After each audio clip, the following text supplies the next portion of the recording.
함께 오늘 말씀 보도록 하겠습니다. 오늘 말씀은 요한복음 6장 36절부터 40절까지 말씀을 보도록 합니다. 요한복음 6장 36절부터 40절까지의 말씀, 여러분들이 다 찾으신 줄 알고 제가 36절부터 40절까지 여러분들에게 봉독하여 드리도록 하겠습니다. 예수께서 이르시되 나는 생명이 되기니 내게 오는 자는 결코 줄이지 아니할 터이요 나를 믿는 자는 영원히 목마르지 아니하리라. 그러나 내가 너희에게 이르기를 너희는 나를 보고도 믿지 아니하노도다 하였느니라. 아버지께서 내게 주시는 자는 다 내게로 올 것이요 내게 오는 자는 내가 결코 내쫓지 아니하리라. 내가 하늘에서 내려오는 것은 내 뜻을 행하려 함이 아니요 나를 보내시는 이의 뜻을 행하려 함이라. 나를 보내신 이의 뜻은 내게 주신 자 중에 내가 하나도 잃어버리지 아니하고 마지막 날에 다시 살리는 이것이니라. 내 아버지의 뜻은 아들을 보고 믿는 자마다 영생을 얻는 이것이니 마지막 날에 내가 이를 다시 살리리라 하시니라. 아멘. 자, 칼빈의 5대 강령으로 보는 요한복음 6장의 말씀을 오늘 여러분들과 그 마지막을 함께 하고 있습니다. 오늘 이 말씀을 마무리하고 우리가 보지 못했던 그 다음의 말씀들로 여러분들과 함께 넘어가도록 하겠습니다.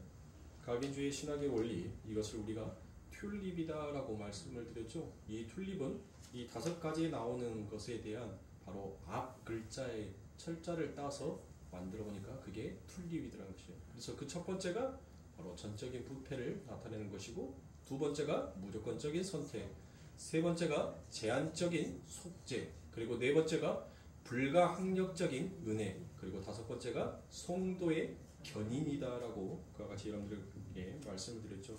그래서 우리가 지난 시간에 이 세 가지까지 얘기를 했어요. 제한적인 속죄, 오늘 여러분들과 불가항력적인 은혜와 성도의 견인에 대해서 함께 여러분들과 은혜를 나눌 것입니다. 그 전에 여러분들이 머릿속에서 얼마만큼 잘 정리를 하셨고 얼마나 잘 들으셨는지 오늘 다시 한번 여러분들에게 복습하여 드림으로 인하여서 여러분들의 말씀들을 잘 다시 한번 떠올려 보시고 회상하여 보시면 감사하겠습니다. 자, 예수님께서는 이 땅에 오셔서 모든 사람들을 위하여서 여러분들 이 세상을 위하여서 오신 것이 아니다라고 했습니다. 하나님의 선택한 백성들을 위하여서 오셨다라고 했어요. 그래서 세상을 이처럼 사랑하사 보라 세상 죄를 지고 가는 하나님의 어린 양이도다 라고 했었을 때 이 세상이라는 것이 어떤 의미로 쓰인다고 했어요? 두 가지 의미로 쓰인다고 했죠. 그 하나의 세상은 어떤 세상이다? 지금 이 역사를 가리키는 거예요. 예수 그리스도를 거부하는 이 세상 전체를 가리키는 세상이고, 또 하나의 세상은 어떤 세상이에요? 그렇게 예수 그리스도를 거부하는 그 세상 속에 하나님께서 그들을 선택하셔서 그들에게 그 은혜를 부어주심으로 말미암아 하나님으로부터 선택받아서 하나님의 교회를 이루는 그와 같은 세상이 있더라는 것이에요. 이 두 가지의 세상입니다. 그런데 여러분들 어떤 세상을 말하겠어요? 전자의 세상이에요? 후자의 세상이에요? 후자의 세상인 것이에요. 예수 그리스도께서 이 땅에 오신 것은 전자의 이 세상의 모든 인류를 위해서 오신 것이 아니라 하나님께서 내게 맡겨주신, 내게 주신 자를 위해서만 오신 거예요.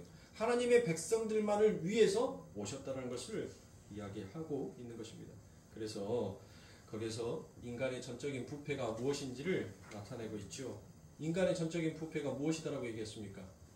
자, 여러분들 인간의 전적인 부패는 우리가 하나님을 뭐 할 수 있어요? 하나님을 우리가 선택할 수 있는 선택의 권한이 우리에게는 없다는 거예요. 여러분들 사자가 풀 먹는 거 봤습니까? 지금까지 제가 동물의 왕국을 봐오면서 사자가 풀을 주식으로 삼는 것을 한 번도 보지 못했어요. 토끼가 육식을 여러분들 자기의 주식으로 삼지 못하더라는 것입니다. 마찬가지예요. 인간이 하나님을 자기의 주식으로, 자기의 주로 섬길 수 있지 못하더라는 것입니다. 그게 바로 전적인 타락의 인간의 모습인 것입니다. 그러므로 타락한 인간은 절대 스스로의 의지를 발동해서 하나님을 선택할 수가 없습니다. 그리고 두 번째가 무엇입니까? 두 번째가 무조건적인 선택이다라는 것을 말씀을 드렸죠. 이 무조건적인 선택이라는 것은 여러분들 간단하게 말하면 뭐예요? 간단하게 말하면 입에서만 맴돌면 안 된다니까요. 뭐 들숨 쉬어요? 뭐 들숨 쉬었으면 날숨도 쉬어야죠. 자, 무조건적인 선택이라는 것은 인간 쪽에서 구원을 근거해 놓을 수 있는 것이 아무것도 없더라는 것이에요. 그런데 이 알미니아주의자들, 이 이단들은 무엇을 얘기하는 거예요? 아니다는 거예요. 아니다.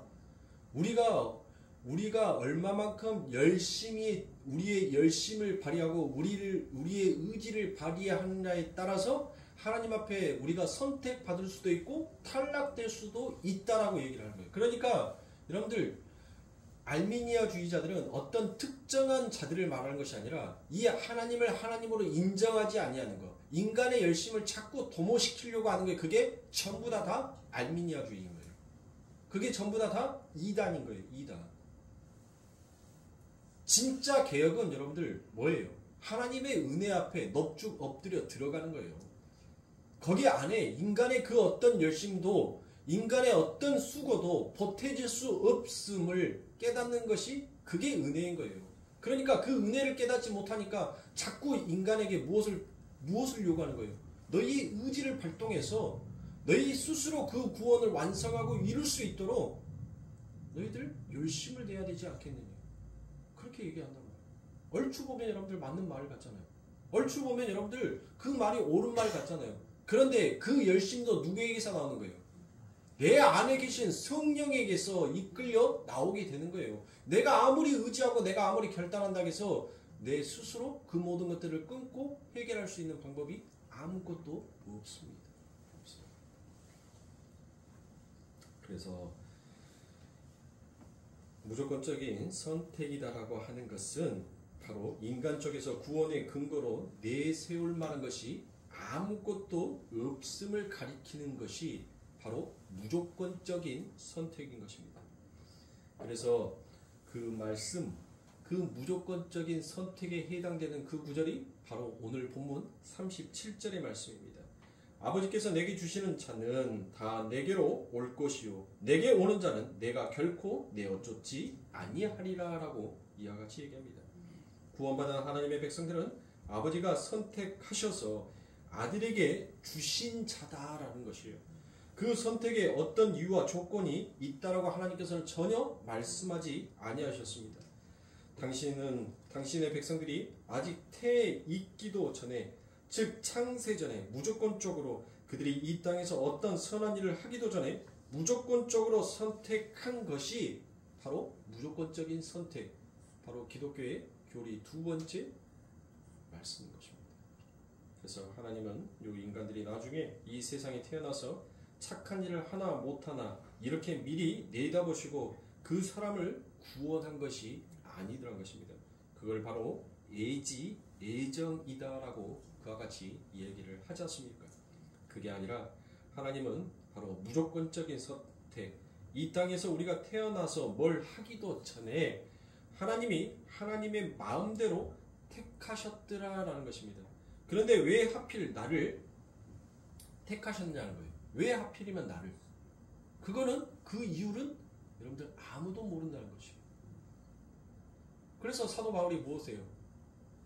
토기장이가 진흙 한 덩어리로 하나는 귀 쓸 그릇을 하나는 천이 쓸 그릇을 만들 고난이 없드냐라고 그와 같이 말씀하시죠. 그러니까 하나님께서 나를 선택했다는 것에 대해서는 여러분들 우리는 무엇하는 거예요?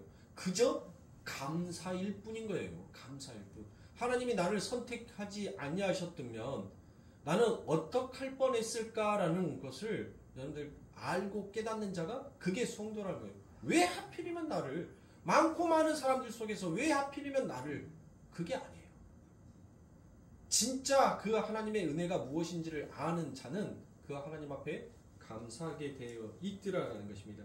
그래서 에베소서 1장 4절에서 곧 창세전에 그리스도 안에서 우리를 택하사 우리로 사랑 안에서 그 앞에 거룩하고 흠이 없게 하시려고 라고 그와 같이 말씀하세요.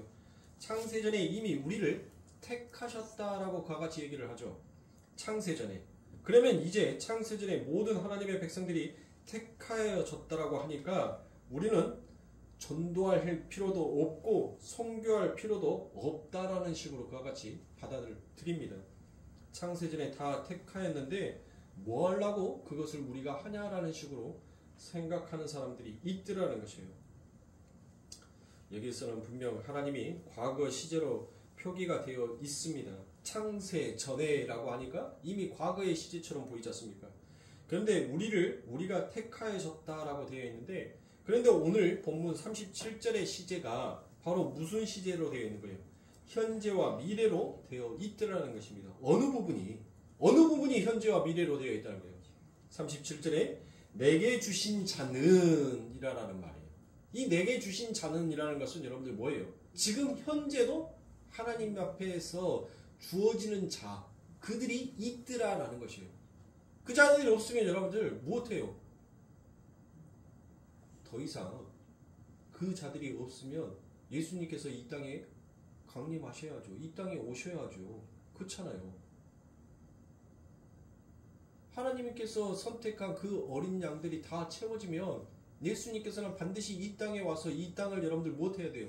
심판하시고 구원하시는 그 일을 하셔야 되는 거예요. 그 마무리를 하셔야 되는 거예요. 그래서 우리가 요한계시록에서 마라나타 다시 오시옵소서, 어서 오시옵소서 예수여라고 우리가 기다리잖아요.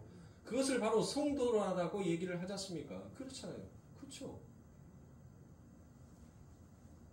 그러니까 이 말씀은 지금 현재도 뭐 한다는 거예요? 우리 주님 앞에 올 자가 있고 또 아직 미래에도 주님 앞에 나아올 자가 있다라는 이야기입니다. 그래서 현재 시제입니다. 그런데 본문 39절에서도 시제가 아주 특이한 모습으로 등장하고 나타납니다. 자, 39절에 보면 나를 보내신 이의 뜻을 행하려 함이니라라고 얘기를 합니다. 자, 보내신이라고 얘기를 하니까 어때요? 이거는 과거형이죠. 그렇죠. 과거, 보내신. 이미 그 명령이 주어졌다는 거예요. 이미 과거에. 자, 나를 보내신 이의 뜻은 내게 주신 자 중에 내가 하나도 잃어버리지 아니하고, 이게 바로 무슨 형이에요? 이게 현재형이란 말이에요. 현재형. 그리고 마지막 날에 다시 살리는 이것이니라 라고 이야기합니다. 미래잖아요. 과거와 현재와 미래를 모든 시제를 이 말씀 한 구절에 여러분들 다 이야기하고 계시는 것이에요. 그러니까 정리하자면 하나님은 창세전에 이미 우리를 선택하셨고 그 선택하신 자들을 위해서 당신의 독생자를 세상에 보내셨다라는 것이 그게 과거인 거예요. 거기까지가 과거. 그런데 그 창세전에 선택을 받은 하나님의 백성들은 각자의 그 현재의 하나님께 나아오게 되어 있더라라는 것입니다.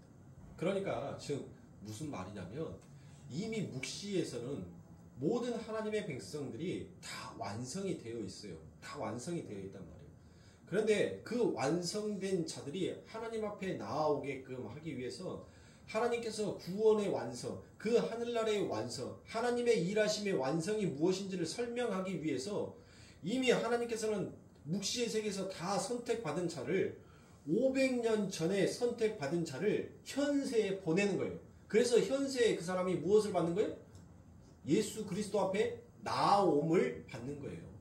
그 이야기를 하는 거예요. 창세전에 이미 예비된 자들이 있는데 그 시와 그 때에 맞춰서 그들이 다시 이 세상 가운데 내려와서 세상에서 하나님 앞에 나아오는 자들이 있더라는 것입니다. 그걸 얘기하는 거예요. 그러니까 제가 이미 창세전에 아마 1000년 전에 이윤성이가 하나님의 선택함을 받고 구원을 받았어요. 완성이 되었단 말이에요. 근데 그 완성이 무엇인지를 하나님께서는 이 땅에서 설명하기 위해서 저를 도구로 이 세상 가운데 던져버리는 거예요. 그 던져놓고 난 다음에 하나님을 제가 나의 주요, 나의 하나님으로 믿게 하는 그 날이 바로 현재라는 거예요. 현재. 이미 과거에 나는 있었는데 지금 현재의 그 구원이 완성되고 이루어져 가고 있더라는 것입니다. 그래서 아버지 하나님께서는 내게 보내시는 자 중에 라고 그와 같이 얘기합니다. 내게 보내시는 아직도 나에게 올 자가 있다라는 거예요. 있다라는 거.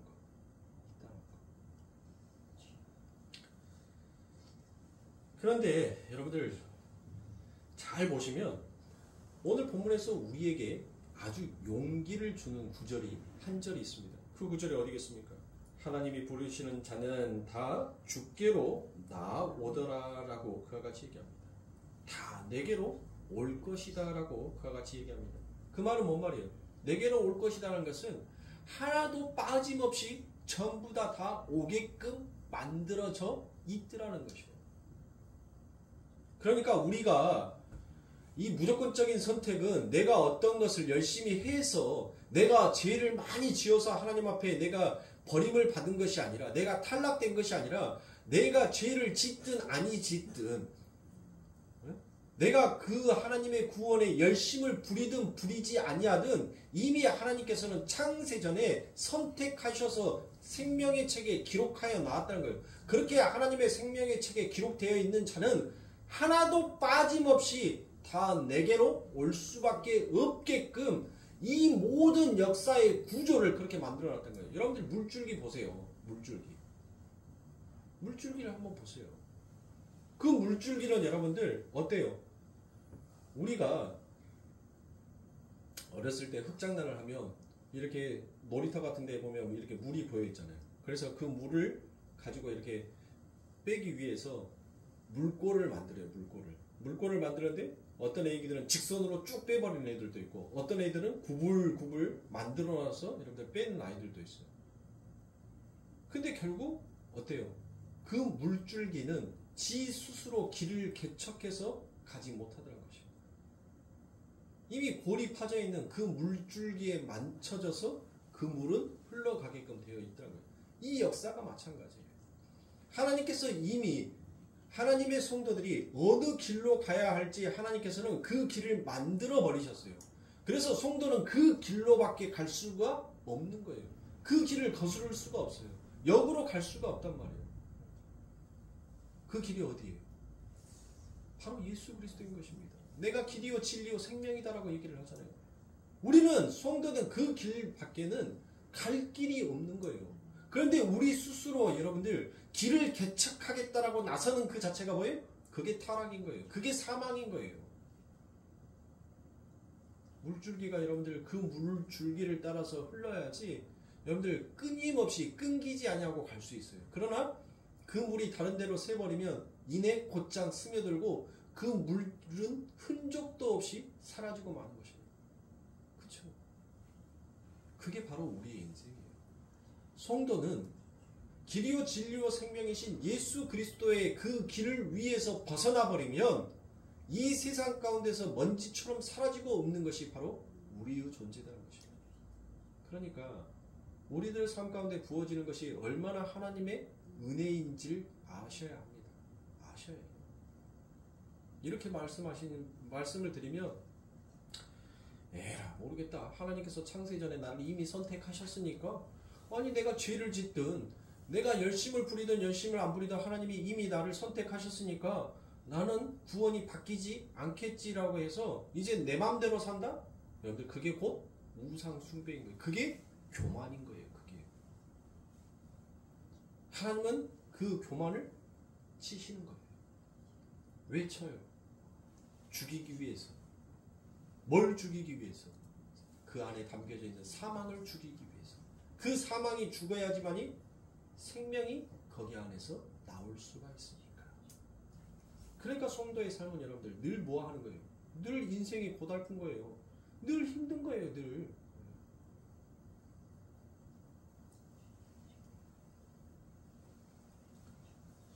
그러니 사랑하는 성도님들,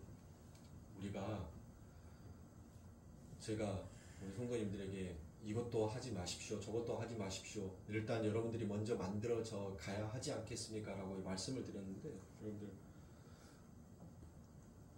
한편으로는 여러분들 또한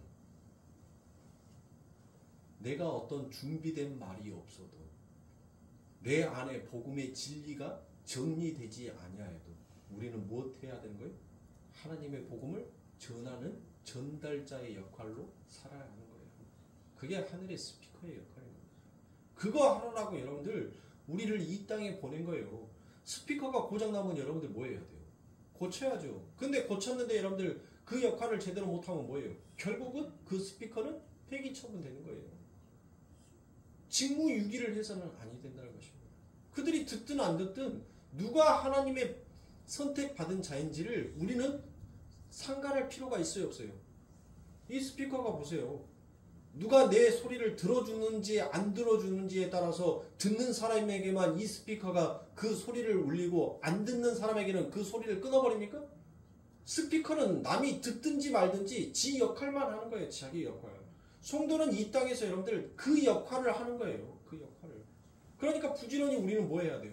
부지런히 주의 복음을 전해야 하는 겁니다. 그들이 듣든지 아니 듣든지 우리는 전하는 거예요.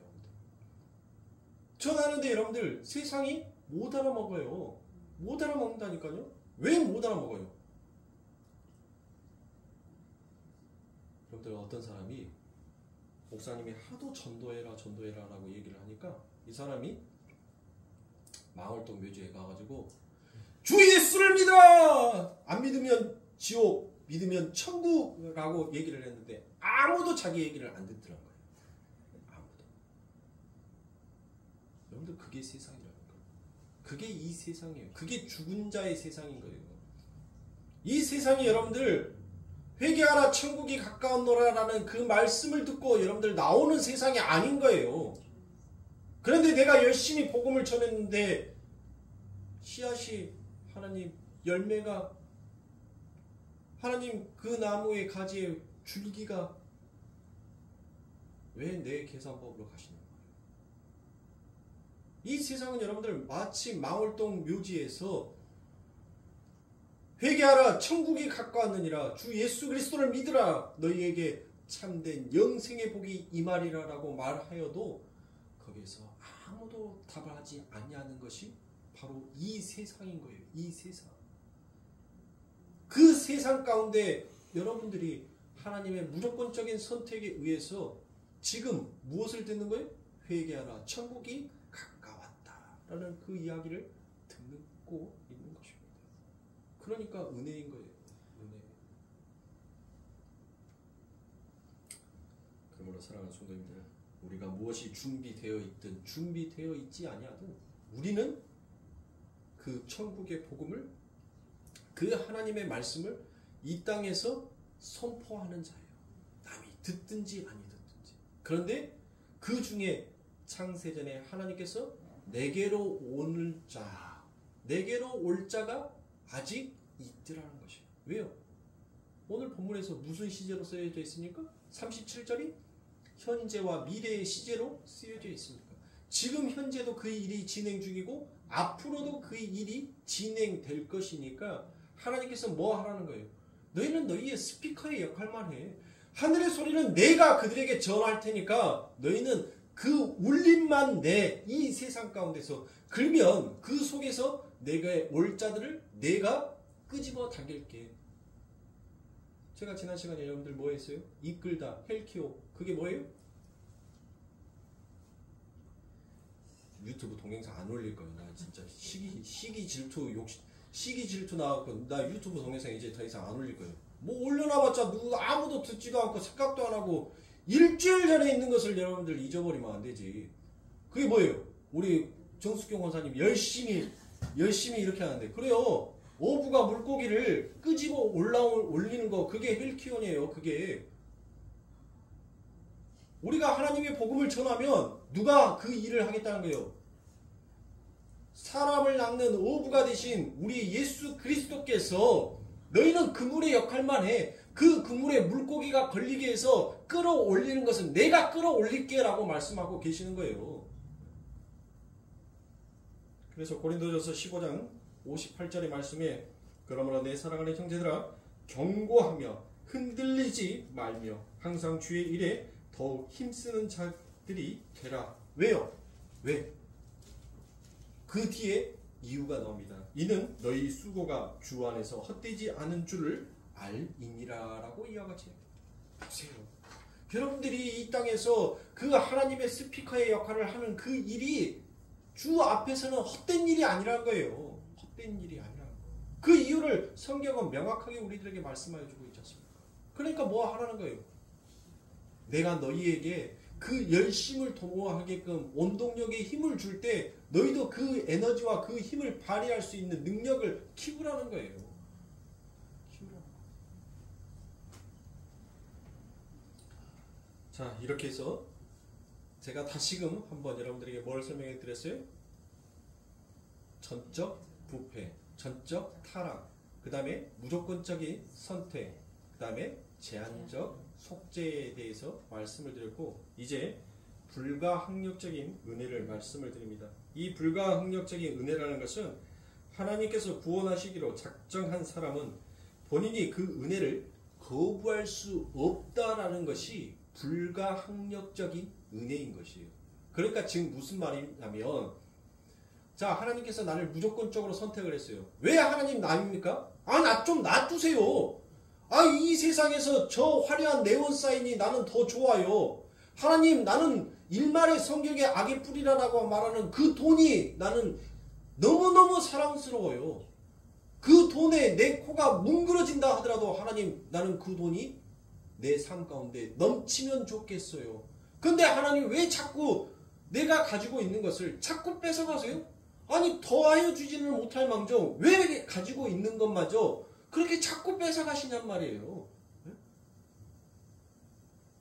내가 이것이 나의 힘이요, 나의 자존심이요, 내가 이 세상을 사는 이유라고 생각했던 그 모든 힘을 뺏어가시더니 결국은 재물을 뺏어가시네? 결국은 나의 가정을 뺏어가시네? 마지막에 나의 건강을 뺏어가시네?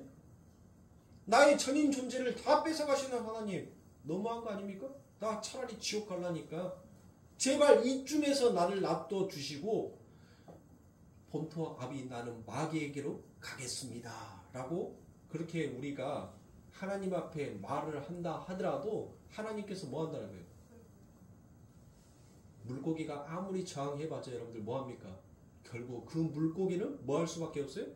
배 갑판 위로 올라올 수밖에 없더라는 거예요. 그게 불가항력적인 은혜인 것이에요. 그래서 이 요한이 거기에다가 헬키온이라는 그 단어를 써서 이야기한 것입니다. 자, 다섯 번째로 우리가 말하는 성도의 견인을 말할 수 있습니다. 이 성도의 견인이라는 것은 바로 39절 중반에 나와 있죠. 내게 주신 자 중에 내가 하나도 잃어버리지 아니하고 마지막 날에 다시 살리는 이것이니라 라고 그와 같이 되어 있습니다. 하나님께서 일단 찍어서 선택하신 자는 하나도 잃어버리지 아니하고 끝까지 데리고 들어가신다라는 것이에요. 자, 그 대표적인 예가 여러분들 누구를 들 수 있겠어요? 성경에서 믿음의 조상 아브라함. 보세요. 아브라함을 보시라. 그 아브라함이 여러분들 어땠습니까?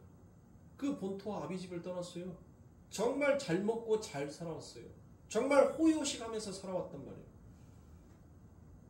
아무도 그때 당시에 3000년 전에 여러분들 수세식 화장실을 썼던 것이 이 아브라함의 집안이었어요. 우상을 섬기면서 이 세상이 원하는 그 모든 부를 축적하면서 살아왔어요. 네? 그런 아브라함을 하나님께서 뭐합니까? 그의 전인 존재를 해체시키기 시작합니다. 그가 의지했던 힘이다라는 것을 하나님께서 무너뜨리기 시작해요. 그래서 그에게 첫 번째 떨어지는 명령이 무엇입니까? 너는 본토 너희 아비의 집을 떠나라라고 얘기합니다. 그거는 뭐예요?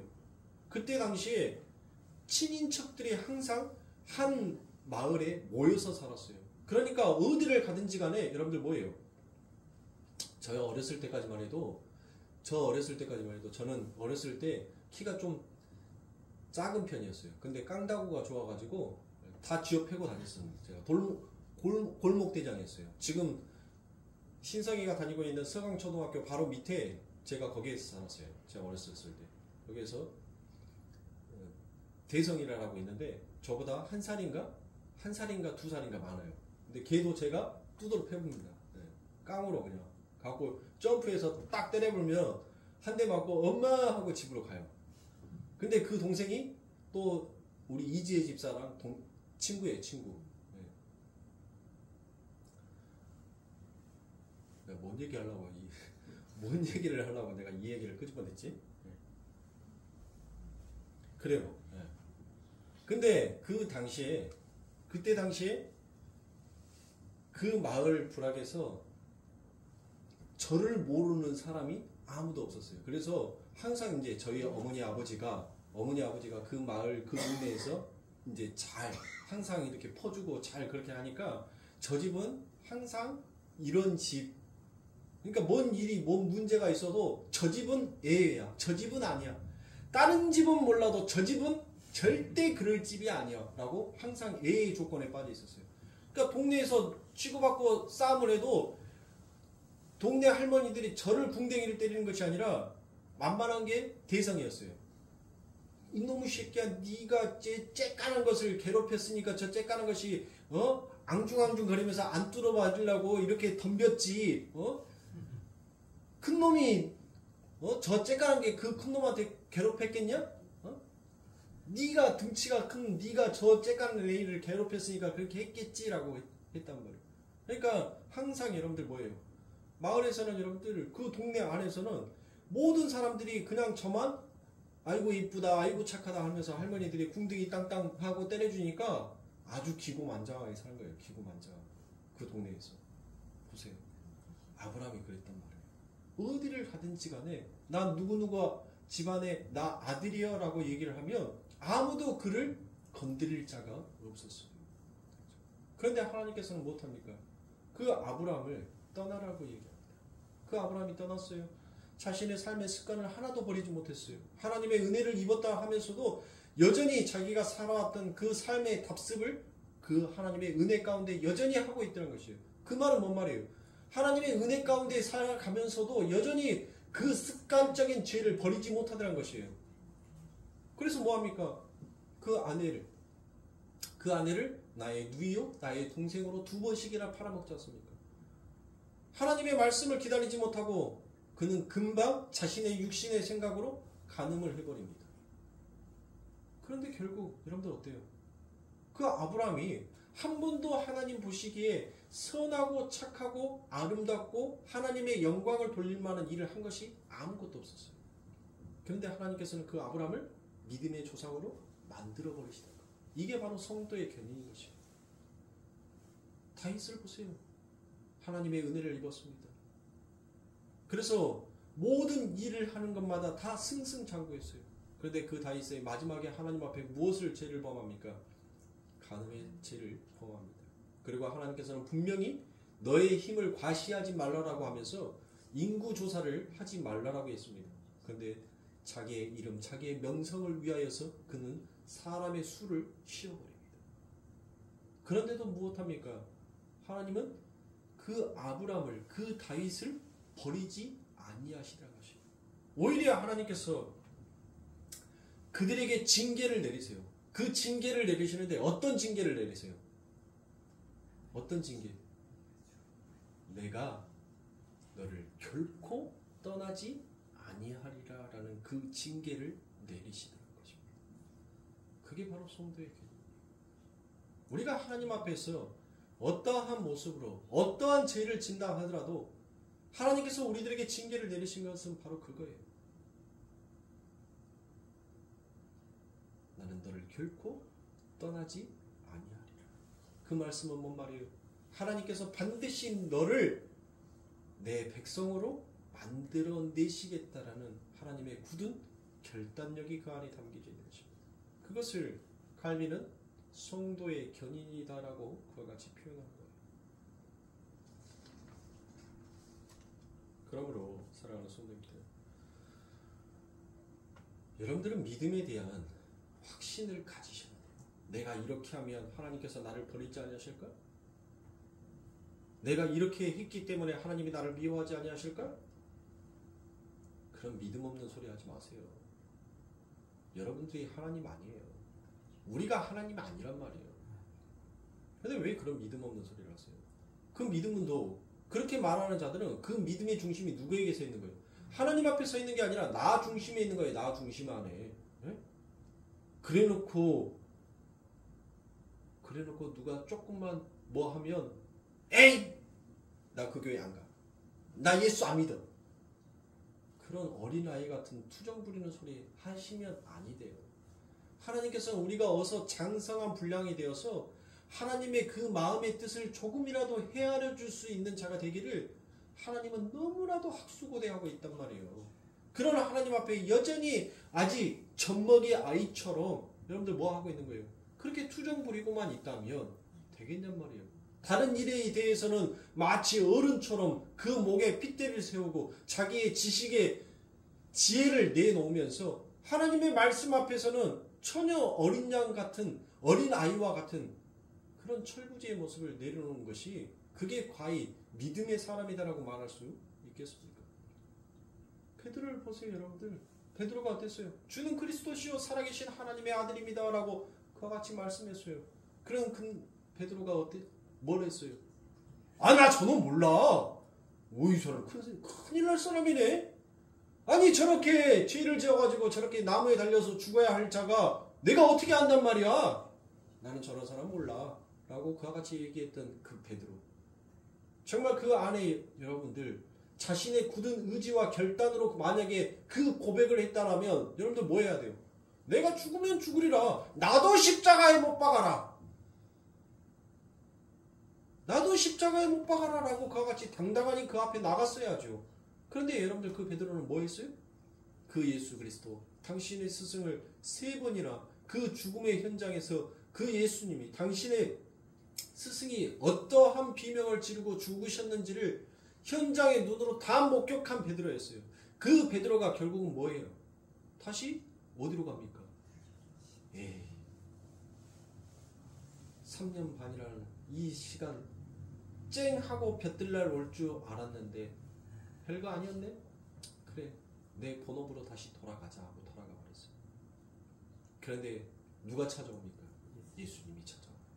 그리고 그를 다시 이끌고 가버립니다. 그에게 어떤 명령을 했어요? 너는 더 이상 고기 낚는 어부가 아니라 사람을 낚는 어부가 되어야 한다라는 그 하나님의 지상의 명령이 그 삶을 이끌어서 진짜로 그가 이제 생존을 위해서 자신의 삶을 투자하는 자가 아니라 이제 주의 말씀을 위해서 자신의 인생을 투자할 수 있는 자가 되었더란 것입니다. 보세요. 사랑하는 성도님들. 우리가 실패할 수 있어요. 우리가 넘어질 수 있어요. 우리가 때로는 연약한 믿음, 나약한 믿음을 보여줄 수 있어요.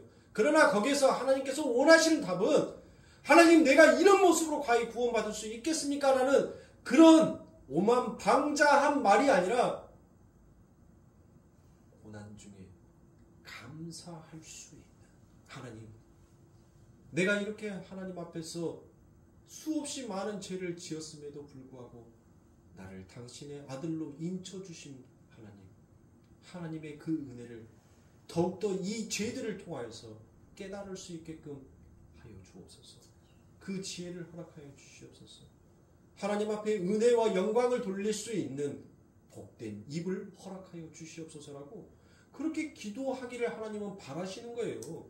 거기에서 무슨 결과치를 놓고 내가 이것은 이랬고 이것은 이랬고 그것을 원하는 것이 아니더란 것입니다. 그러므로 사랑하는 성도님들, 이 성도의 견인을 바울은 로마서 8장에서 아주 구체적으로 잘 설명하여 놓고 있습니다. 로마서 8장 35절과 38절과 39절 이 세 절의 말씀을 보도록 합니다. 누가 우리를 그리스도의 사랑에서 끊으리요? 환난이나 공고나 핍박이나 기근이나 적신이나 위험이나 칼이냐? 내가 확신하노니 사망이나 생명이나 천사들이나 권세자들이나 현재 일이나 장래 일이나 능력이나 높음이나 깊음이나 다른 아무 피조물이라도 우리를 우리 주 그리스도 예수 안에 있는 하나님의 사랑에서 끊을 수 없느니라라고 그와 같이 얘기합니다. 그 어느 것도 그 어떤 것도 우리를 향한 그 하나님의 사랑에서 우리를 끊어낼 수가 없다라고 이야기를 하고 있어요. 그 사랑을 입은 여러분들이 이 땅에서 무엇을 하시면서 여러분들을 사셔야 하겠습니까? 우리가 예수님의 살과 피를 먹고 마신 자들인 것입니다. 지금 저와 여러분들의 삶 속에서 예수님의 형질과 예수님의 기질과 예수님의 정신과 예수님의 성품이 뿜어져 나오고 있는지를 우리는 늘 확인하고 점검하여야 합니다. 우리는 세상의 피로 사는 것이 아니에요. 전주시 효령대군 이씨의 피로 이윤성이가 사는 것이 아니라 바로 예수 그리스도의 그 피와 그 살로 살고 있는 것이 바로 송도 이윤성이라는 거예요. 송도는 세상의 피로 사는 자가 아닙니다. 송도는 예수 그리스도의 피로 사는 자다라는 것을 여러분들 잊어버리지 마십시오. 늘 여러분들의 삶 가운데 예수님의 기질, 예수님의 성품, 예수님의 인격, 예수님께서 하셨던 그 언행, 그것들이 내 삶 가운데서 과연 지금 나오고 있는지를 늘 점검하시고 늘 훈련하셔야 돼요.